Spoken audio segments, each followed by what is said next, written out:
The global food crisis is being made worse by conflict, regional conflict. But at what point does a regional conflict escalate into a third world war? When whole countries go hungry, that's when. There is a food crisis going on all around the world, and it is affecting production as well as delivery.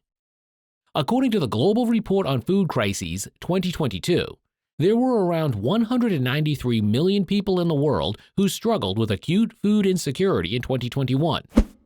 They were based in a total of 53 nations and territories throughout the globe. This amount was 40 million greater than the number of people who were expected to suffer from severe food insecurity in the year 2020. All of this occurred before the military war that is now taking place in Ukraine, which has unquestionably contributed to the worsening of the global food crisis. What is causing the current food crisis? Before going into the reasons of this crisis, it may be relevant to examine the contemporary global food system. It has been said that the elites of the industrialized nations, mostly located in temperate regions of the Northern Hemisphere, want control over a variety of basic commodities, including crops and minerals. This is because the majority of fundamental goods are unavailable in the North. These basic resources are found mostly, but not solely, in tropical and subtropical areas, which are populated primarily by developing nations. This control reduces the earnings of the working class, thereby releasing a larger quantity of primary goods to the developed world. Consequently, people in these nations suffer from chronic hunger, malnutrition, and famine. However, this compression is not symmetrical across all parts of the labor force within or across emerging nations. This export to industrialized nations usually results in a change in cultivatable land usage from food crops to non-food crops, as well as the export of food crops at the detriment of domestic food security. Those developing nations that have progressed enough are growing reliant on food imports. This not only makes them vulnerable to the turbulence of global markets, but it also makes them dependent on corporate agribusiness and the elites of developed countries in general, particularly through international finance, which controls a significant portion of the global trade in food and primary commodities. This control over primary products by the elites of the industrialized nations has caused the deaths of hundreds of millions of people. Throughout the centuries-long colonial era, famines and diseases aggravated by such famines were prevalent. The operation of the contemporary global food system perpetuates food insecurity, particularly in poor nations. Numerous agricultural inputs and outputs are mostly controlled by agribusiness businesses situated in wealthy nations and affiliated with international finance. In addition, a significant portion of today's global food commerce goes through the banking system based on the US dollar. Important to this control are the speculative stock holdings of primary commodities, which are favorable to lucrative speculation because of supply adjustment, especially for crops, because they take time to develop fresh output.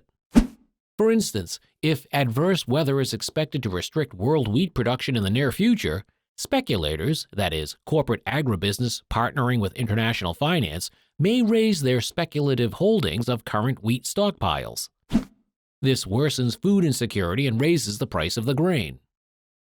If future wheat production grows and there is a bumper harvest, multinational agribusiness may physically destroy a part of their wheat stockpile if it is more lucrative than selling or keeping wheat due to later changes in wheat prices and traded volumes. In other words, global food insecurity is a direct outcome of the current global food system, which is driven by multinational corporations and international financiers. The ongoing military conflict in Ukraine and the economic sanctions the United States and its allies have instituted against Russia have worsened the worldwide food crisis. Food distribution in crisis. The food supply chain of the entire globe is at severe risk due to the Russian-Ukraine conflict. As time progresses and food stocks deplete, this roadblock of how nations get their food to the table will escalate into the horror of another world war. Consider the existing distribution of food stockpiles. Cereal prices on the worldwide market grew by 17.1% between early February 2022 and early March 2022.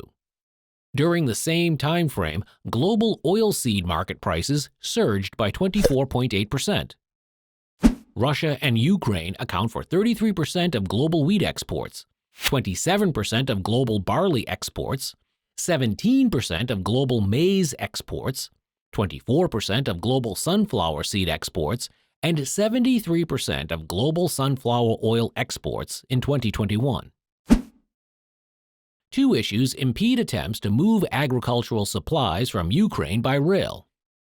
Firstly, compared to ships, railroads can only transport a lesser quantity of these items within a given time frame. Second, the armed forces of the Russian Federation are attacking Ukraine's railway system to prevent the United States and its allies from providing Ukraine with weaponry. If the United States and its allies look to escalate their weaponry shipments to Ukraine, the armed forces of the Russian Federation may execute more operations against the Ukrainian rail network. This would decrease agricultural exports by train from Ukraine, as well as other food imports into Ukraine and the movement of people, ultimately aggravating the humanitarian catastrophe. Furthermore, there are worries over the volume of the next agricultural crop owing to the continuing armed situation in Ukraine. The United States and its allies assert that the Russian Federation Navy is blocking Ukrainian ports on the Black Sea, ultimately limiting ship-based shipments of Ukrainian agricultural products. Suppose the next crop is much less than the present one, which it will be. Domestic food security concerns will have a detrimental effect on the export volume of Ukraine's agricultural products. American mainstream media have proposed two impractical remedies to this deadlock. In order to restart agricultural shipments from Ukraine across the Black Sea, the United States immediately takes military action against the Russian Federation Navy. Given the overwhelming reaction that can be safely expected from the Russian Federation's military in response to such an action, such a course of action will not be considered. Or will it start a conflict that none of us will survive? Secondly, in return for a respite from unilateral sanctions, the United States looks to use Belarus as a land transit route for agricultural commerce to Baltic Republic ports. However, this cannot fully replace the maritime transport of primary products through the ports of the Black Sea. Given the recent attempt by the United States to overthrow the Belarusian government and the resulting diminishment of the Belarusian government's strategic autonomy from the Russian Federation, it is unlikely that such offers from the United States will be successful. As a consequence, the government of the Russian Federation asserts that unilateral sanctions placed on Russia by the United States and its allies are the primary hindrance to its exports of agricultural commodities. As a result of the global food distribution issue, a number of states, like India and Kazakhstan, are banning food exports to protect domestic food security. The fertilizer problem. Russia is the top exporter of nitrogen fertilizers, the second largest exporter of potassium fertilizers, and the third largest exporter of phosphorus fertilizers in terms of agricultural productivity. Additionally, Belarus is a large supplier of potash fertilizer. Sanctions waged by the United States and its allies against Russia and Belarus is interrupting the availability of these fertilizers and pushing up their already exorbitant costs. This rise in fertilizer prices is mostly the product of agricultural corporations partnering with foreign financiers in order to benefit from speculation. The combination of the increase in fertilizer prices and the increase in energy prices as a consequence of Russia's economic conflict is increasing cultivation expenses. It may force a large number of small farmers to decrease cultivatable land, or it may create a further increase in food prices, both from a cost perspective and a consequence of the speculative actions of corporate agriculture in collusion with international finance. Nonetheless, the agricultural production issue will be worsened by unfavorable climate change. Wheat production in India's wheat-growing regions is likely to decline by more than 10% due to an unseasonable heat wave. In addition, studies show that the frequency of intense heat waves in North India and Pakistan is predicted to grow in the 21st century, which would have a detrimental impact on agricultural productivity. Adding fuel to the fire, agricultural yields are expected to decline this year due to indications of a drought in France.